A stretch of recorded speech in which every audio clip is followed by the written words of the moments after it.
Nous recevons ce soir un homme qui souhaite incarner une nouvelle génération politique au Congo-Brazzaville. Récemment désigné candidat de son parti pour la présidentielle de mars 2026, il se positionne comme un partisan du changement dans un pays où le président Denis Sassou Nguesso, 81 ans, gouverne presque sans discontinuer depuis 1979.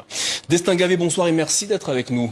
Bonsoir, Monsieur Dosso. Alors, je précise que vous avez été désigné candidat du mouvement républicain pour la présidentielle de mars 2026. C'est donc votre parti. C'était lors du congrès en décembre dernier.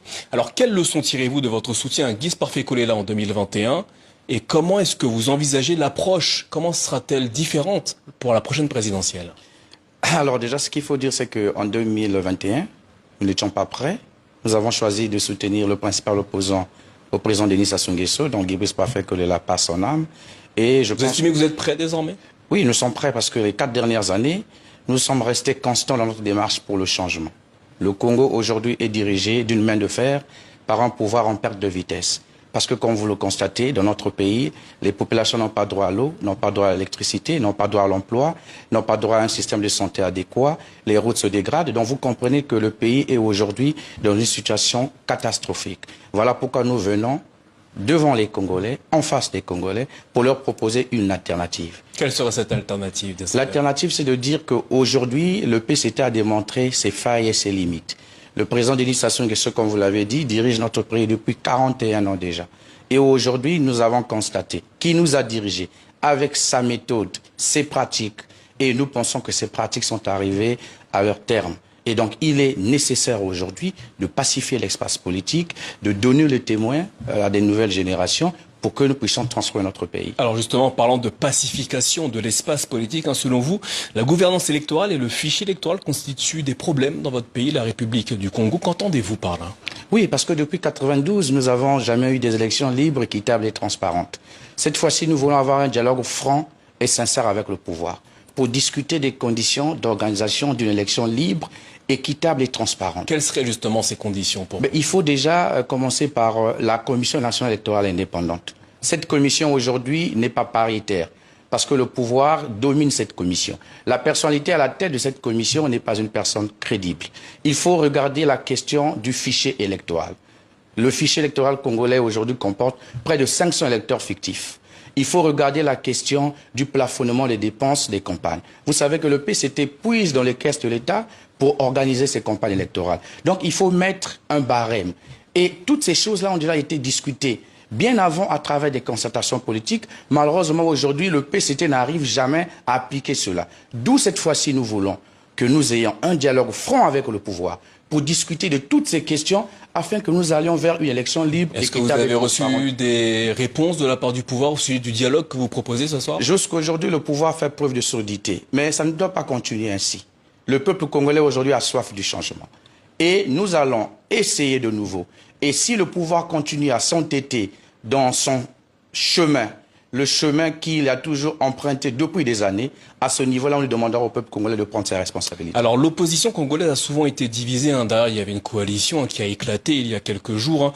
Comment comptez-vous surmonter cet obstacle? Est-ce que vous pensez que vous pouvez réunir les opposants congolais derrière la candidature de Destin Gavé?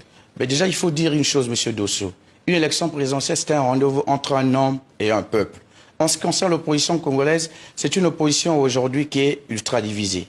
Parce que certains pensent que les autres sont des faux opposants, d'autres se considèrent comme des vrais opposants. Mais là n'est pas la question. Je pense qu'aujourd'hui, nous avons un adversaire commun, qui est le PCT.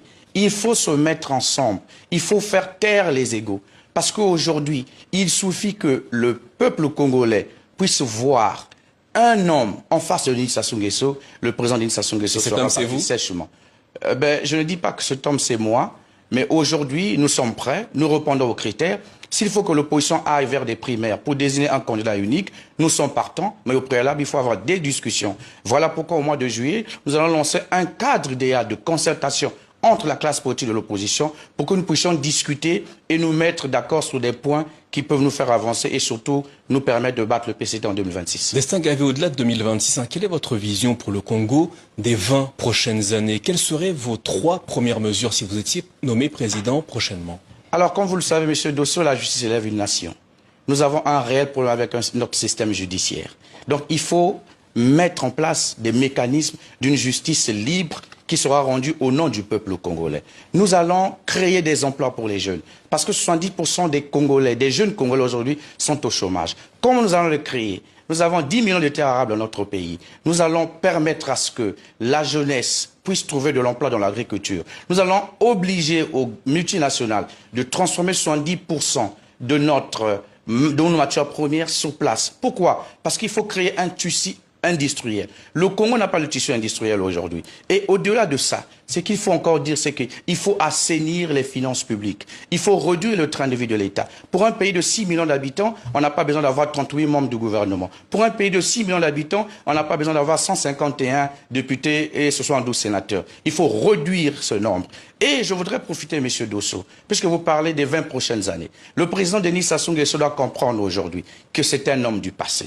Nous voulons lui dire qu'aujourd'hui, il a dit le 28 novembre dernier, lors de son message à la nation, il faut transmettre le témoin à des nouvelles générations. Et aujourd'hui, nous nous sentons prêts à recevoir ce témoin. Le président Denis Sassou Nguesso a toujours été au service du contribuable congolais. Il a bénéficié des avantages qu'il faut. Voilà pourquoi aujourd'hui, nous pensons qu'il est temps pour lui de laisser le témoin. Parce que la seule chose qui nous réunit aujourd'hui. La seule chose dont les Congolais sont d'accord aujourd'hui, c'est la non-candidature en 2026 du président Denis Sassou Nguesso. Destin Gavet, merci d'avoir répondu à nos questions ce soir.